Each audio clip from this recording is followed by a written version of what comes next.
요즘 연예기획사 하이브의 경영권 탈취 소식으로 세상이 시끄럽습니다.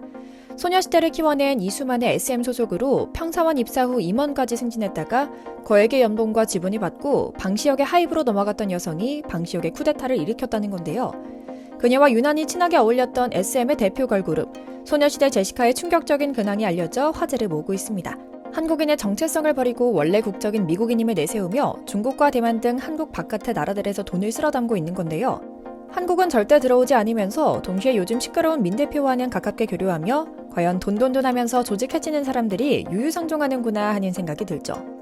그렇게 연예계 생활하기 싫다고 노래 부르면서 도망갔는데 얼마 전에는 중국에서 갑자기 아이돌 그룹으로 데뷔를 하기도 해서 충격을 줬는데요. 이번에는 대만에서 콘서트를 하며 매진 행진을 벌이고 있는데 중국 가수의 중국 노래를 부르고 한국 시절 추억팔이를 하며 돈을 벌고 있다고 하죠. 뿐만 아닙니다. 더욱 충격적인 사건도 일어났습니다. 그녀가 한국을 배신하고 건너간 중국에서 너무나 쉽게 벌어들인 바로 그 돈으로 한국에서 이런저런 금전 사건을 일으키며 우리를 우습게 여기는 행태가 심각한 수준으로 치닫고 있는 건데요. 오늘은 지금의 자신을 잊게 한 한국을 배신하고 더 많은 돈을 벌어보겠다는 마음으로 또다시 중국으로 도망갔던 그녀에게 어떤 일이 일어나고 있는 것인지 전해드리려고 합니다. 저희 광화문 브리핑 구독 설정도 부탁드리고요. 이런 일들이 왜 특정 소속사에서 더 자주 발생하는지 의문이 듭니다. 인성교육의 중요성을 절실하게 느끼는 대목인데요. 중국 출신 연예인이나 외국인 멤버가 갑자기 소속사를 떠나 중국으로 돌아가는 상황은 이젠 너무나 흔한 일이 되는데요. 모든 문제의 근원이 SN엔터테인먼트 출신 걸그룹 소녀시대의 예시로 살펴보면 몇 년 전까지 얼음공주로 불리는 등 차가운 이미지 메이킹으로 인기가도를 달려온 제시카는 미성을 선보이며 그룹에 주목받는 메인 보컬로서 많은 사랑을 받아왔습니다. 하지만 오랜 시간이 흐른 지금 그녀가 소속된 팀에서 갑자기 못해먹겠다며 기습적으로 탈퇴 선언을 하며 많은 팬들은 배신감을 느꼈는데요. 사실 진성 팬들은 이미 이런 일이 일어날 줄 알았다는 반응이었습니다. 그녀 주변에는 예전부터 다양한 소문과 논란이 돌았거든요.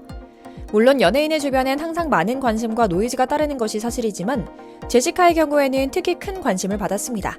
최근에 제시카가 설립한 패션 브랜드가 월세를 낼 수 없다는 이유로 소송에서 패소하고 법원의 강제 집행을 받은 사실이 드러났습니다. 서울중앙지법 집행관들은 며칠 전 해당 브랜드에 대한 강제 집행을 진행했는데요. 대한민국 법원은 건물주와의 분쟁으로 인한 임대료 미납과 자리를 지키려는 행동이 부당하다고 결론 내린 겁니다. 너무한 건 아니냐고요? 속사정을 살펴보면 전혀 그렇지 않습니다. 이미 2년 전에도 비슷한 사건이 있었는데 그때도 임대료 문제로 소송이 있었고 법원은 화해를 권유했었다고 하는데요. 하지만 제시카 측은 이를 무시했다고 합니다. 더욱이 놀랍게도 이런 상황에서도 제시카 측은 고집을 부리며 항변했다고 하는데요. 그녀는 오히려 팬데믹으로 인한 어려움을 이유로 임대료를 연기할 수 있는지 건물주에게 요청했지만 거절당했다며 억울하다 주장하고 있죠. 이뿐만이 아닙니다. 돈을 빌리고는 갚지 않고 월세도 체납하고 있다는 겁니다. 정말 혼란스러운 일이죠. 돈을 빌리면 갚고 건물을 사용하면 월세를 내는 게 당연한 것 아니겠습니까? 그런데 사실 많은 팬들은 제시카의 이런 행보에 대해 안타까우면서도 그럴 줄 알았다는 의견이 많습니다. 제시카는 팬들에게 유난히 인기가 많은 멤버였는데요. 최고의 인기를 구가하던 시기에 너무 잘 아시는 것처럼 돌연 한국을 배신하고 중국으로 향했습니다. 이때 한번 배신당했던 팬들이기에 이번 사태에도 크게 놀라지 않았던 것이고요. 탈퇴 사건 당시 그녀가 주장하는 표면적인 이유는 사업과 활동 모두에 전념할 수 있음에도 팀에서 퇴출당했다였죠. 결국은 더 많은 돈을 벌어들이기 위해 소녀시대 활동에 전념하기보다는 중국에서의 개인 사업에 휩쓰는 쪽을 선택하다 쫓겨나고 말았다는 것이 사실이고요. 하나를 보면 열을 안다는 말이 있는데요. 그룹 탈퇴 논의도 부자연스러웠습니다.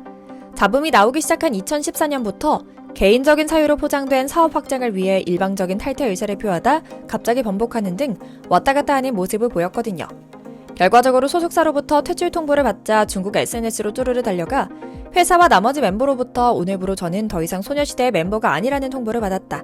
정당하지 않은 이유로 이런 통보를 받아 매우 당혹스럽다는 글을 남기기도 했죠. 상당한 팬과 인기를 누리던 제시카가 왔다 갔다 하더니 배신한 데다 다른 곳도 아니고 중국에서 활동하며 사업을 키우겠다 해서 더 충격적이었는데요.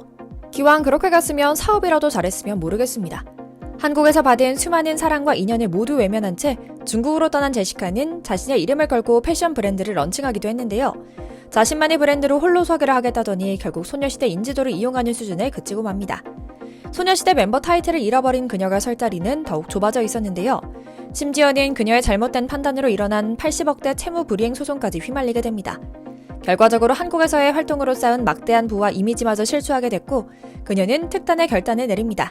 바로 중국의 한 아이돌 서바이벌 프로그램에 출연해 중국산 아이돌로 다시 데뷔하는 것이었습니다. 한국 배신한 연예인들을 홍보 수단으로 삼기 제일 좋아하는 중국의 유명 언론들과 프로그램 기획자 역시 소녀시대의 전 멤버 제시카가 중국 서바이벌 프로그램에 출연한다는 제목의 기사를 생산해내며 그녀의 중국 진출 현황을 알렸습니다.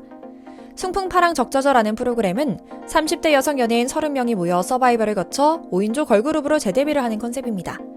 그런데 출연자 명단이 유출됐는데요. 총 58명 중 22번에 자리한 제시카의 이름이 나오며 마지막까지 그녀를 믿고 응원하는 한국 팬들의 엄청난 질타가 쏟아졌습니다. 함께 기재된 그녀의 신상 정보 때문이었는데요. 바로 그녀가 한국인도 미국인도 아닌 조선족으로 표기돼 있던 것이죠.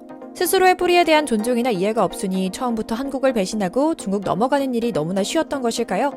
제시카는 처음에 이런 논란을 가볍게 생각했던 것 같습니다.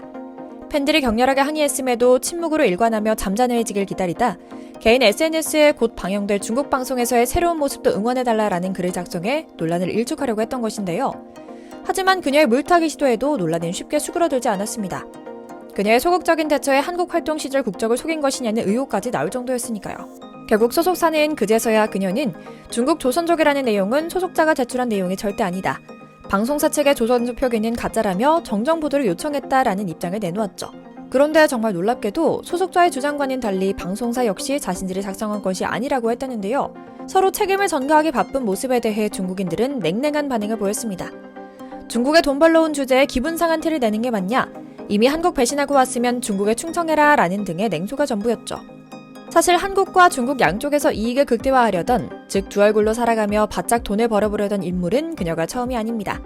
중국은 한국 출신의 연예인에게는 그 국적이 어디든 한국 전쟁을 미화하는 게시글을 올리고 항미 원조를 지지하는 일종의 충성 서역을 기대합니다. 하지만 제시카는 남은 한국 팬들을 잃기는 또 싫으니 왔다 갔다 하다가 결국 둘 다 잃는 상황이 생기는 것이죠. 결국 그녀는 수많은 중국 팬들의 조롱과 비난 댓글을 무시한 채 자신의 감정에 충실하는 쪽을 선택합니다.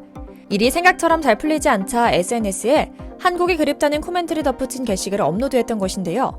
물론 많은 화제를 모았고 이제 와서 무슨 그리움 타령이야 등의 조롱을 받다가 결국 코멘트를 전면 수정했지만요. 이렇게 그녀는 계속해서 한국과 중국 사이에서 저울질하는 태도를 보이며 결국 방송에서 눈물로 호소하는 듯한 연출까지 해냈는데요. 덕분인지 몰라도 최종 2위를 기록하며 중국에서 5인조 걸그룹 데뷔에 성공하기도 했죠. 인기요? 당연히 일회성으로 관심 한 번 받고 끝난 수준이었고요. 물론 지금도 또 그 중국 오디션 출신이라는 경력을 팔아 중국과 대만에서 콘서트 장사를 하고 있긴 하지만 말이죠. 정말 끝내주는 장사꾼이 아닌가 싶은 생각이 들긴 하는데요. 한국에서 훈련받고 기회를 얻어 데뷔해 연예계에 입성한 이들은 최소한 한국에 대한 이해와 존중이 있어야 합니다. 얼마 전부터 유난히 뒤통수 치고 중국으로 갔던 이들이 슬금슬금 기어들어와 한국 기자들 카메라에 포착되는 일이 많아지고 있습니다. 우리의 어른들이 목숨 바쳐가며 지켜낸 우리 땅에서 일군 우리의 멋진 문화산업의 단물만 쫙 빨아먹고 도망갔다가 다시 기어들어오려는 중국인들이, 한국인의 탈을 쓴 검은머리 외국인들이 한둘이 아닌 상황인데 이게 생각보다 굉장히 심각합니다. 우리의 역사를 부정하고 우습게 여기며 다시 한국에 기어들어오는 이들이 최소한 대중들로부터 단죄받길 우리가 두 눈 뜨고 지켜보겠다는 다짐을 하며 오늘 영상 마치겠습니다. 광화문 브리핑 구독, 좋아요도 부탁드리고요. 오늘도 시청해주셔서 감사합니다.